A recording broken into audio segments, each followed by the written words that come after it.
Ce conflit, il s'intensifie aussi en Israël. Sur place, l'armée annonce que le Hezbollah a mené mercredi soir la plus vaste attaque depuis le début de la guerre. Pas moins de 200 roquettes tirées en direction du territoire de l'État hébreu. Le dôme de fer a donc fonctionné encore une fois à plein régime. On retrouve à Jérusalem notre correspondante Claire Duhamel. Bonjour Claire, vue d'Israël la nuit dernière a été l'une des plus agitées donc depuis le début de la guerre. Bonjour. Oui, puisqu'il y a eu des ripostes simultanées entre le Hezbollah et l'Iran, et ça c'est relativement rare. Un barrage de 200 roquettes tirées par le Hezbollah sur le nord d'Israël à plusieurs moments différents de la nuit. Et puis, entre minuit et les premières heures du matin, 4 alertes de missiles balistiques en provenance de l'Iran, selon les autorités israéliennes. Alors, il y a eu quelques dégâts matériels suite à des impacts de débris de missiles notamment, mais pas de victimes. Les autorités israéliennes qui dénombrent néanmoins 179 blessés admis dans les hôpitaux, mais parmi eux, seuls 11 d'entre eux le sont pour des cas graves. Il faut savoir que les autorités israéliennes incluent dans le décompte des blessés les Israéliens qui se blessent en courant pour aller aux abris et qui sont donc par définition des blessés légers. Néanmoins, il est assez inédit pour Israël que les Hezbollah et l'Iran ripostent en même temps. Il faut bien comprendre que les méthodes sont différentes. Le Hezbollah qui tire énormément de roquettes contre Israël, mais ces roquettes qui sont relativement faciles à intercepter pour la défense antiaérienne israélienne et qui font des dégâts plutôt mineurs.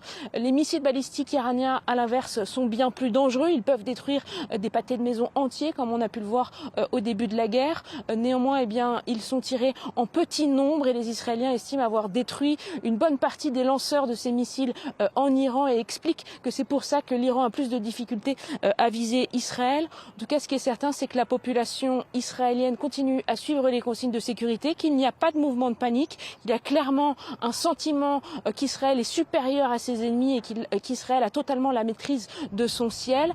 À mesure que la riposte iranienne se joue donc dans le ciel israélien, et bien sur le sol, les gens continuent une forme de vie quotidienne presque normale qui n'est qu'entrecoupée par des alertes lorsque les alertes retentissent. Et alors, les Israéliens se rendent tous massivement aux abris.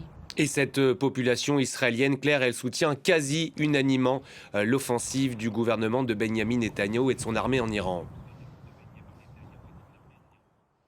Oui, c'est très clair depuis le début de la guerre. Il y a 13 jours, Israël, qui est pourtant un pays régulièrement très divisé, on l'a vu notamment à la fin de la guerre à Gaza. Et bien sûr, la question de l'Iran, la population se fait bien plus unanime. Un sondage qui est sorti la semaine dernière estime que 93% des juifs israéliens estiment que la guerre contre l'Iran est légitime et nécessaire, tandis que 74% d'entre eux estiment qu'ils font confiance à leur Premier ministre Benyamin Netanyahou pour mener à bien cette guerre. Il faut bien comprendre que l'Iran est vu comme un ennemi existentiel pour les Israéliens depuis des décennies, le fait que l'Iran puisse chercher à se doter d'une arme nucléaire est vu comme une menace pour l'existence même de l'État d'Israël. Et en ce sens, la population israélienne est plutôt unanime. C'est néanmoins différent pour 20% de la population, ce qu'on appelle les Palestiniens, citoyens d'Israël, aussi appelés Arabes israéliens, qui eux ne soutiennent cette guerre qu'à 26%. 26% d'entre eux soutiennent cette guerre. C'est une population qui, au sein du territoire israélien, a des disparités d'accès, notamment aux abris, et qui s'estime moins protégée que d'autres populations d'Israël. Merci beaucoup Claire pour toutes ces précisions.